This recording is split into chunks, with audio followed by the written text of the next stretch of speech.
नमस्कार, मी प्रतिभा चंद्रन. नवराष्ट्राच्या महाराष्ट्राचा महासंग्राम या विशेष मालिकेमध्ये आम्ही रोज तुमची अनेक महाराष्ट्रभरातल्या नेत्यांशी भेट घडवून आणतो आहोत, त्यांच्याशी चर्चा करतो आहोत.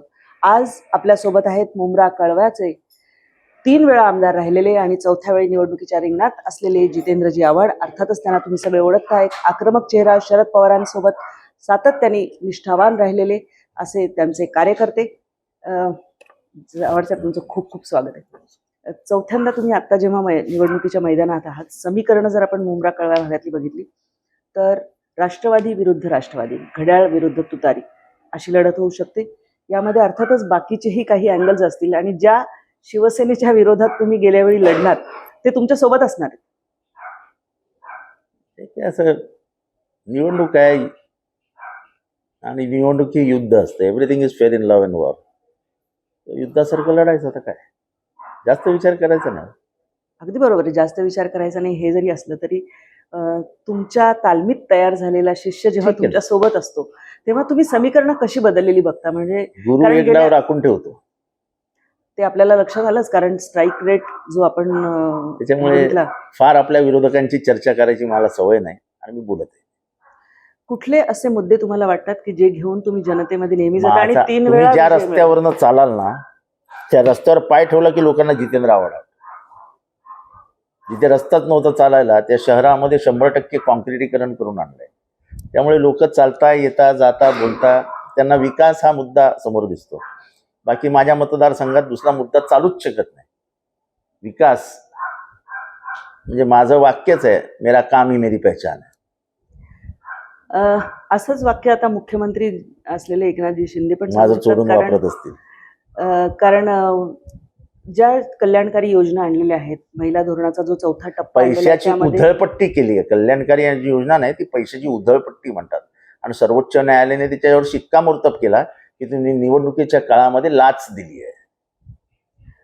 सगळेच पक्ष बहुतांश वेळा निवडणुकीच्या तोंडावर काही ना काही योजना अशी कल्याणकारी योजना आजपर्यंत कोणी आणलेली नव्हती. आम्ही एकेकाळी राज्याचे मुख्यमंत्री आणि पृथ्वीराज चव्हाण यांच्याशी बोलत होतो. त्यांनी सांगितलं की त्या जाहीरनाम्यामध्येच 2000 रुपये देण्याचं त्यांचं ठरलेलं आहे. नाही, मी अजून जाहीरनामा बघितलं, पण निवडणुकीच्या तोंडावर नाही ना. जाहीरनामा निवडणुकीच्या तोंडावरच आम्ही देऊ असं सांगतोय. हे काही न करता 3 महिने अगोदर सुरू केलं म्हणजे साधारण 4500 रुपये महिन्या पोचतील महिलांकडे आणि महिला मतदान करतील. म्हणजे पैशाने विकत घेण्याची जी काही सवय आहे त्यांची 50 कोट्यापासून सुरू झालेली, ती काय थांबायला तयार नाही. जो एक सायलेंट व्होटर असतो तो एम व्होटर म्हणजे महिला व्होटर असतो, ज्या बाईच्या खात्यामध्ये यापूर्वी कधीच काही आलेलं नसेल. पण त्या बाईच्या खात्यातले पैसे आता जात आहेत कुठे? तर तेलाचा भाव वाढलाय, भाज्यांचा भाव वाढलाय, उसळींचा भाव वाढलाय, डाळींचा भाव वाढलाय, 41% इलेक्ट्रिसिटी महाग झाली आहे. 1500 तर सोडा, अजून तिला 3000 रुपये दिले तरी तिच्या संसाराला काही काम येणार नाही. दुधाचा भाव असा एक भाव नाही जो स्थिर आहे. सगळे असे गगनाला गेलेत. पेट्रोल, डिझेल, जगायचं कसं हा माणसापुढे प्रश्न आहे. मध्यमवर्गीय माणसाला म्हणजे संसार चालवताना जी काही तारेवरची कसरत करावी लागते ती या सरकारमुळे. तुम्ही गेले 3 वेळा या भागामध्ये आमदार आहात. कुठली लक्षणीय कामं तुम्हाला असं वाटतं की ही मी केली आहेत जी जनतेला मला असं फार काही कधी हे नसतं की मी हे केलंय, मी ते केलंय, मी ते केलंय. माझ्या मतदारसंघात एकूण झालेला बदल हा कशात रिफ्लेक्ट होतो? तर रिअल इस्टेटमध्ये. 5-10 लाखाला घेतलेली घरं जेव्हा लोक 1.5 कोटीला विकतायत, याचा अर्थ काहीतरी फरक पडलाय ना. मी हे केलं, मी ते केलं, अशी 100 कामं आहेत. कुठे 100 कामं मोजून बसू? पण तुमचं घर जेव्हा महाग होतं तेव्हा याचा अर्थ असतो की तुमचा परिसर बदललाय.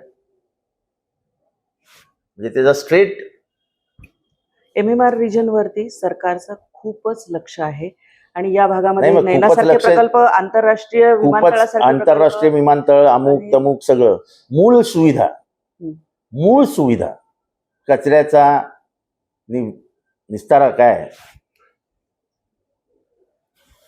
साधा कचरा डेपो नाही हो. 40 वर्ष झाली महानगरपालिकेत ठाण्याच्या. कचरा टाकायला जागा नाही.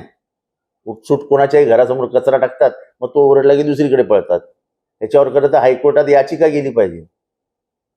सुमोटो हायकोर्टाने घेतलं पाहिजे की कंपल्सरी आहे under the rules of national green tribunal compulsory आहे कचरा डेपो, कुठेच नाही. एवढी मोठी महानगरपालिका, 3 दिवसाला 4 दिवसाला एकदा पाणी येतं. काय करायचे कल्याणकारी योजना? महिलांना महत्वाचं काय असतं? पाणी. पाणीच नाहीये घराघरांमध्ये. महिला 3-3 वाजता उठतात रात्रीच्या. काय करायचं मरायला? कल्याणकारी योजना. पाणी द्या ना लोकांना मुबलक. कचरा उचलला जाईल याची सोय करा ना. किती तब्येती बिघडतायत. जिथे कचरा जाळत होते त्या दिव्यामध्ये 50% पोरांना छातीचे रोग आहेत. त्याला जबाबदार महानगरपालिका आणि सरकार. मुख्यमंत्री आमच्या शहरातले, त्यांना ही योजना समजत नाही. म्हणजे हॉस्पिटल, खेळाची मैदानं, कचरा डेपो हे तुमच्या समोर ज्वलंत प्रश्न आहेत जे तुम्हाला वाटतात तातडीने बरोबर सुटले आहे. पाहिजे. म्हणजे एकही कळव्यामध्ये एकही गार्डन नाही, प्लेग्राऊंड नाही. मुंबऱ्यामध्ये एकही गार्डन नाही, प्लेग्राऊंड नाही. सगळीकडे नुसतं जर तुम्ही रिझर्वेशन कोणाच्या तरी घशात घालण्याची कामं करणार असाल तर कसं जमायचं? तुम्ही गेल्या 5 वर्षामध्ये जे राजकारण झालं महाराष्ट्रामध्ये ते यापूर्वी इतक्या पद्धतीने झालेलं नव्हतं. झालंच नव्हतं, आणि इतक्या पद्धतीने झालंच ते- नव्हतं. नाही, कारण काँग्रेस फुटणे, वेगळ्या वेगळ्या ते- आघाड्या होणे, ठीक आहे. सत्ता हे सगळं झालेलं आहे पूर्वी. परंतु गेल्या वेळी जसं दोन ज्या आपल्याला ज्याला प्रादेशिक पक्ष म्हणता येईल, राष्ट्रवादी, शिवसेना, या दोन्हीचे 2 हे झाले. आणि नाही, यावेळी इथं सर्व- बहुतांश ठिकाणी शिवसेना विरुद्ध शिवसेना, म्हणजे तुतारी आणि तुम्ही एक विरुद्ध समजून घड्याळ घ्या असं. की ह्या राजकारणामधला सर्वात मोठा खेळ होता तो म्हणजे पक्ष फुटल्यानंतर त्यांच्या हातात चिन्ह आणि त्यांच्या हातात पक्ष देणं. हा फक्त बीजेपी सरकार केंद्रात असल्यामुळे त्यांनी निवडणूक आयोगावर दबाव आणून हे जे काय केलं हे महाराष्ट्राच्या राजकारणात न पटणारं गद्दारीचं मोठं निशाण. गद्दारीचं समर्थन करणं हे महाराष्ट्राने कधीही मान्य केलेलं नाही. महाराष्ट्र आजही इतिहासामध्ये बोलताना सूर्याजी पिसाळची औलाद का म्हणतो आपण? तर गद्दारी महाराष्ट्र माफ करत नाही. आणि यांच्या लक्षात येईल आता विधानसभेला. लोकसभेला गोष्ट वेगळी असते, पण विधानसभेला मराठी माणसाचं महाराष्ट्रावर असलेले प्रेम दिसायला लागतं. आणि त्याच्यात हा महत्वाचा मुद्दा येईल की गद्दारीला माफी नाही. यावेळी 50 खोके घेऊन तुम्ही लोकांची मतं विकलीत. तुम्ही स्वतःला विकलत, पण लोकांनी तुम्हाला आमदार बनवले ना. तुम्ही स्वतःहून काही आमदार होत नाही. लोकांना 50 कोटीला विकणं हे तुमचं काय हे नव्हतं, तुम्हाला अधिकार नव्हता. यावेळी बऱ्याच ठिकाणी बंडखोरी, वेगवेगळे आता उमेदवार बघूया अजून. मैदानामध्ये, अनेक रिंगणामध्ये. वेळ म्हणजे एका आपली महिन्यानंतर लढाई- निकाल लागून सरकार कुठलं बनणार हे स्पष्ट झालेलं असेल चित्र. आपली लढाई आपण लढायची. किती जण उभे राहत आहेत, आपल्यासमोर कोण उभं राहत आहे याचा काही विचार करायचा नाही. काम केलं असेल, लोकांना सुखाचं वाटत असेल, अशी कामं झालेली असतील तर मग काय चर्चा करण्याची गरज होत नाही. काल तुम्ही जेव्हा हे तुमचं नामांकन पत्र भरलं तेव्हा पवार साहेब इथे होते आणि गुरु म्हणून तुम्ही पवार साहेबांकडनं काय काय शिकला? मी जो आहे तो गुरुमुळेच आहे. होय, म्हणजे शिकायचं तुम्हाला काय? त्यांच्याकडनं आपण काहीच शिकू नाही शकत नाही. ती जशी आहेत तसे आपण वागूच शकत नाही. त्यातलं काही काही आपण घेत जातो ना. कारण तुम्ही म्हणाल नाही गुरु, हो, ते फार तुमचे जे प्रतिस्पर्धी आहेत आता यावेळी, तुम्ही म्हणाल गुरु एक राखून ठेवतो आपल्या हातात. नाही नाही, तसं असं आता त्यांच्याबद्दल काय बोलायचं? मी माझ्या प्रतिस्पर्ध्याबद्दल काय बोलू? मी त्यांचं नावही घेत नाही माझ्या तोंडात आणि घेणार पण नाही. निवडणूक संपेपर्यंत त्याचं एकदाही नाव माझ्या तोंडात आलेलं काय. अजितदादांना ज्यांनी सडेतोड उत्तरं दिली आणि ते जेव्हा वेगळी त्यांनी भूमिका घेतली, पण तुम्ही सगळ्यांनी एकेकाळी अजितदादांबरोबर काम केलेलं आहे. एक कार्यक्षम नेता, तडफदार नेता म्हणून त्यांची पण ओळख आहे, त्यांची आपली पण एक ताकद आहे. यावेळी या मतदारसंघामध्ये दादा समोरच्या बाजूला असल्याने कितपत फरक पडू शकतो असं तुम्हाला वाटतं? बघूया फरक मतदार कसा करतात तो. शरद पवारांचा मागे नाव असलेला अजित पवार आणि आता शरद पवारांच्या नाव मागे नसलेले अजित पवार यांची कॅबिनेटमध्ये काय हाल होत आहेत बघताय का? ती दादागिरी चालायची त्यांची. त्यांना मागे शरद पवारांचं नाव होतं. आम्ही कधी त्यांच्यासमोर उभे नाही राहायचो. साहेबांचं नाव होतं. साहेबांचं नाव वजा अजित पवार हे महाराष्ट्रानं दाखवून दिली ना किंमत काय आहे ती. असं नाही चालत. 40 वर्ष ज्या माणसाने तुम्हाला बोटाला धरून चालवलं, चालायला शिकवलं, 5-5 वेळा तुम्हाला उपमुख्यमंत्री पद दिलं, तुम्ही त्याला सांगता जा घरी जाना, रिटायर व्हा ना. अरे काय भाषा आहे? सांगा ना तुमचं शेवटचं भाषण कधी होणार? म्हणजे काय, तुम्ही मरणार कधी? ज्याला अंगा खांद्यावर खेळवलं त्या आमच्या काकींनी, तो तिच्याबद्दल म्हणजे त्यांच्या घरांबद्दल असं बोलतो, बहिणीवरती टीका करतो. त्या बहिणीने कधी एकदा सांगावं त्या दादावरती टीका केलेली? कुठल्या पातळीवर जायचं? तुमचं शेवटचं भाषण कधी होणार हे वाक्य कसं एखाद्या माणसाच्या तोंडात येऊ शकतं? आणि मी अजूनही सांगतो, Ajit Pawar minus Sharad Pawar is equal to big zero. ही सगळी जी भीती होती ना ती फक्त शरद पवारांमुळे होती की शरद पवारांना काय वाटेल. काँग्रेसचे अनेक नेते खासगीत मला बोलायचे, यार कसे वागतात यार, काय साहेबांना दुखवायचं नाही ना. कोणी सहन करणार नाही, ते जे बोलतात ना ते कोणीही सहन करणार नाही. कोणी काय त्यांच्या घरचं खाल्लेलं नाहीये. काय रे, अरे तुमच्या घरनं काय पोळी चपाती आणलेली काय आमच्यासाठी चपाती भाजी खायला? प्रत्येक जण आपापल्या ताकदीवर उभा राहिलाय. मी फक्त का शरद पवार, तर माझ्यासारखा एका छोट्याशा घरात, अल्प उत्पन्न असलेल्या घरात, मागासवर्गीयाच्या घरात आलेल्या पोराला त्यांनी इथपर्यंत खेचून आणला. ही शरद पवारांची किमया आहे, ही त्यांची जादू आहे. आणि प्रत्येक समाजातल्या प्रत्येक माणसाला ते संधी देत असतात. त्यांच्याकडे जात धर्म पंथ प्रांत हा काही विषयच नसतो. आणि अजित दादा हे पक्के जातीयवादी आहेत. यावेळी जातीवादावरून आपण आलोय म्हणून की मराठा आरक्षण हा जो मुद्दा आहे तो मराठवाड्यातल्या काही पट्ट्यात प्रामुख्याने खूपच मोठ्या प्रमाणात तीव्र झालेला आहे आणि जाती जातीतला संघर्ष टोकदार झालेला असं आहे की गेल्या 5 म्हणजे ह्यांचं जे मंत्रिमंडळ आलं त्याच्यानंतर जो ओबीसी विरुद्ध अमोल हा विरुद्ध तो, हे जे जाती जातीमध्ये संघर्ष पेटवले त्याच्यामुळे महाराष्ट्राचं जे सामाजिक स्वास्थ्य आहे ते बिघडले. आपल्या इथे गावागावामध्ये 12 बलुतेदार आहेत, त्यांना एकत्र ठेवावंच लागेल आपल्याला, नाही तर गावागावामध्ये घरे जाळली जातील. हे न बघता तुम्हाला आरक्षण देऊन टाकू, तुम्हाला देऊन टाकू, तुम्हाला देऊन टाकू. अहो तुमच्या हातात नाही आहे, ते केंद्राच्या हातात आहे. का नाही दिलं? मराठ्यांना एवढं आश्वासित करून सुद्धा आरक्षण का नाही दिलं आजपर्यंत? आम्ही कोर्टात जाऊ, आम्ही अमुक करू, आम्ही तमुक करू, काय केलं? उलट आरक्षणाच्या विरोधात तुमची केंद्रात भूमिका निर्माण झाली आहे. तुम्ही जेव्हा 400 पार म्हणाला तेव्हा तुम्ही संविधान विरोधी आणि आरक्षण विरोधी भूमिका घेत होते. त्यांचं म्हणणं आहे संविधानाचा जो एक नॅरेटिव्ह उभा केला गेला तो फेक होता.